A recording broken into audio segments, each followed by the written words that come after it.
आपको सीधे उत्तर प्रदेश लिए चलते हैं, जहां पर एक्सप्रेसवे का उद्घाटन कार्यक्रम है और वहां पर संबोधित कर रहे हैं उत्तर प्रदेश के मुख्यमंत्री। कभी बीमारू राज्यों की श्रेणी में गिना जाने वाला राज्य, बेहतरीन सुरक्षा, वर्ल्ड क्लास इंफ्रास्ट्रक्चर और सुशासन के उस मॉडल को जो आदरणीय प्रधानमंत्री जी ने 2014 में देशवासियों को, जिसके प्रति उन्होंने एक आश्वस्ति किया था, उसके मॉडल के रूप में आज प्रस्तुत हुआ है। मैं आभारी हूं अपने नेतृत्व का, जिन्होंने उत्तर प्रदेश के इस बेहतरीन कनेक्टिविटी को, रोड की कनेक्टिविटी हो, एयर की कनेक्टिविटी हो, इनलैंड वाटरवे की कनेक्टिविटी हो, या फिर पब्लिक ट्रांसपोर्ट की बेहतरीन कनेक्टिविटी के लिए मेट्रो के रूप में यह सुविधा उत्तर प्रदेश वासियों को प्रदान करने में अपना सकारात्मक योगदान दिया। ये बीमारू राज्य कहा जाने वाला प्रदेश आज से 10 वर्ष पहले पहचान के संकट के दौर से गुजर रहा था। तब न नीति थी और न नियत ही थी कि उत्तर प्रदेश के बारे में कुछ सोच सके। एक संकुचित सोच के साथ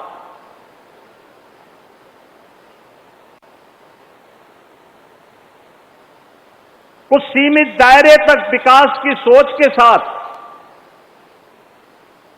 विभाजनकारी राजनीति की विकृत अवधारणा के साथ उत्तर प्रदेश को उपद्रवग्रस्त, कर्फ्यूग्रस्त, दंगाग्रस्त और माफियाओं के सामने लाचार सरकारों ने न केवल पहचान के संकट के दौर से गुजारा था, बल्कि बीमारू राज्यों की श्रेणी में खड़ा कर दिया था।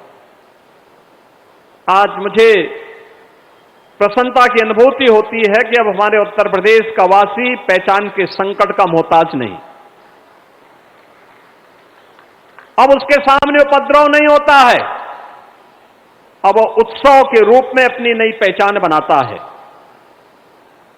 अब वह बीमारू राज्य नहीं, बल्कि भारत की इकोनॉमी का ब्रेक थ्रू बनकर के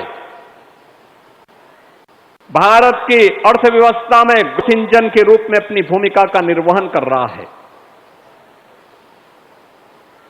जिस राज्य में सड़क और गड्ढे का पता नहीं होता था, वह राज्य आज सबसे ज्यादा एक्सप्रेसवे का नेतृत्व कर रहा है और राज्य रेलवे के सबसे बड़े नेटवर्क का नेतृत्व कर रहा है। सबसे ज्यादा सिटी में मेट्रो का संचालन कर रहा है। सबसे ज्यादा